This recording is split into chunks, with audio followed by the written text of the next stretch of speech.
कांग्रेस प्रदेश प्रवक्ता राजीव किमटा ने कुल्लू में पत्रकार वार्ता को संबोधित करते हुए कहा कि प्रदेश सरकार ने विधानसभा सदन में राष्ट्रीय आपदा घोषित करने के लिए केंद्र सरकार को प्रस्ताव पास किया, लेकिन इस प्रस्ताव में भाजपा के विधायकों ने चुप्पी साधी। उन्होंने कहा कि भाजपा के द्वारा आपदा में भी राजनीति की जा रही है और आपदा से पीड़ित लोगों को केंद्र से आर्थिक राहत न मिले, इसके लिए भाजपा ने प्रस्ताव पर सहमति नहीं जताई। उन्होंने कहा कि क्या कारण है कि आज जो केंद्र सरकार हिमाचल में हुई त्रासदी को राष्ट्रीय आपदा घोषित नहीं कर रही है। भाजपा का दोहरा चेहरा इस रास्ते से सामने आया, जिसमें भाजपा की कथनी और करनी में बड़ा अंतर है। देखिए, आजकल विधानसभा सत्र चल रहा है और विधानसभा सत्र में माननीय मुख्यमंत्री ठाकुर सुखविंदर सिंह सुक्खू जी ने जो एक प्रस्ताव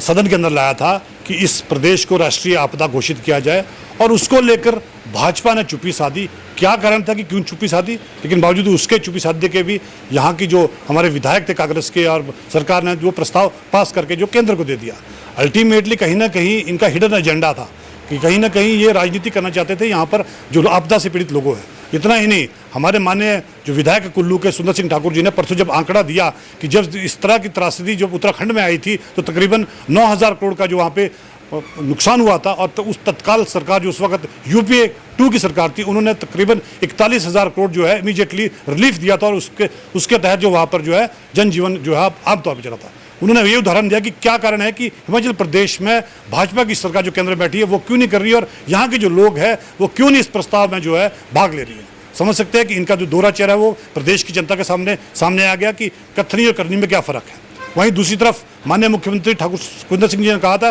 कि हम श्वेत पत्र लाएंगे, जिसको लेकर उन्होंने श्वेत पत्र लाया, जिसके लिए एक कमेटी गठित की गई, जिस कमेटी के अध्यक्ष हमारे deputy chief minister Mukesh Agnihotri ji, member हमारे मंत्री हर्षवर्धन चौहान जी, और साथ में हमारे मंत्री अनिरुद्ध सिंह जी ने जो है एक रिपोर्ट लाई है। और रिपोर्ट बहुत चौंकाने वाली है कि उस रिपोर्ट में श्वेत पत्र में अब सामने आ रहा है कि तकरीबन 1 साल के वर्ष में कार्यकाल में तकरीबन 16,261 करोड़ जो भाजपा ने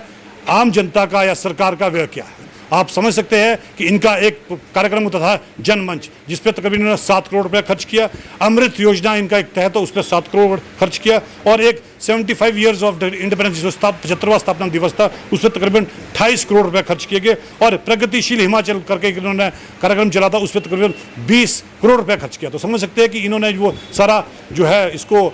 पैसा पानी की तरह बहा। और इतना ही नहीं, इस कार्यक्रम करने के लिए तकरीबन एचआरटीसी की जो बसेस लगाई गई थी उसका अभी भी एचआरटीसी की 8.5 करोड़ रुपए जो देनदारी है एचआरटीसी की देनी है पूर्व सरकार ने। तो समझ सकते हैं कि इनकी कथनी और करनी में कितना फर्क है। इतना ही नहीं, इन्होंने एक कार्यक्रम, अगर आपको याद होगा कि इन्वेस्टर्स मीट धर्मशाला के अंदर की थी, जिसमें माननीय प्रधानमंत्री भी आए थे, और जिसमें बहुत इन्होंने वाई लूटी थी कि हम 10,000 करोड़ का जो है यहाँ पे इन्वेस्ट हिमाचल प्रदेश के अंदर करेंगे, लेकिन धरातल पर 1 रुपया भी नहीं आया। लेकिन उसकी इन्वेस्टर मीट को मीट करने के लिए जो आपके तंबू लगाए गए थे उसमें तकरीबन जो है 26 करोड़ रुपया खर्च किया, और वहाँ पे खान पान पे जो खर्च है वो तकरीबन 7 करोड़ रुपया खर्च किया। तो समझ सकते हैं कि ये इतना इन्होंने जो हिमाचल प्रदेश को जो कर्ज के तले लाया वो ये कारण है कि इन्होंने आज इतना जो कर्ज हिमाचल प्रदेश पे लाया वो भाजपा की देन है। इतना ही नहीं, इन्होंने 76,000 करोड़ का जो कर्ज लिया है वो एक है, और साथ ही 20,000 करोड़ का देनदारी जो है वो अभी की प्रेजेंट सरकार पर छोड़ गया, जिसमें 20,000 करोड़ में इन्होंने वादा किया था चुनावी वर्ष में कि हम यहाँ के जो कर्मचारी हैं उनको डीए किस्त देंगे, महंगाई भत्ता देंगे, तकरीबन 10,500 करोड़ रुपए उसका था, लेकिन नहीं दी। तो आप समझ सकते हैं कि 76 + 20 96,000 करोड़ के कर्ज पे अभी हिमाचल डूबा हुआ है। और यहाँ समझ सकते हैं कि हर एक व्यक्ति पैदा होने वाला 1 लाख से ऊपर जो है कर्जदार है। समझ सकते हैं कि इन्होंने सिर्फ कर्ज लिया और उसके बाद प्रदेश का जो पैसा था, आम जनता का जो पैसा था, उसे पानी की तरह बहा, लेकिन उससे कहीं पे भी जो पूरे प्रदेश में कहीं पे भी विकास नहीं हुआ। झूठी गारंटी नहीं है, हमारी गारंटी जो थी बिल्कुल, हमने ओपीएस लागू की और ओपीएस को हमने इम्प्लीमेंट किया, बावजूद इसके कि इन्होंने सरकार ने इन्होंने केंद्र सरकार को उसको रोकने की कोशिश की। हमने महिलाओं को लेकर वादा किया कि 1,500 रुपये, और लाहौल स्पीति पहला जिला है जहां पर सभी महिलाओं को 1,500 के उसके तहत जोड़ा दिया है, और अब चरणबद्ध तरीके से जो है सारी महिलाओं को जो है प्रदेश में धीरे धीरे लिया जाएगा। और इतना ही नहीं, हमने वादा किया था बागवानों को लेकर कि यहाँ पे बागवानों को जो सेब किलो के हिसाब से बिकेंगे, और आप समझ सकते हैं कि अब जो सेब सीजन खत्म होने वाला है तो वहाँ पे पूरे मंडियों में किलो के हिसाब से सेब बिक रहा है। तो हमने जो वादा किया था उस वादा पे हम खरा उतरा। इनकी तरह नहीं कि इन्होंने जो वादे किए थे वो पूरे के पूरे झूठे हैं, और आज जनता को मालूम हो गया कि जिस तरह से ये यहाँ पर प्रदेश में आई आपदा को लेकर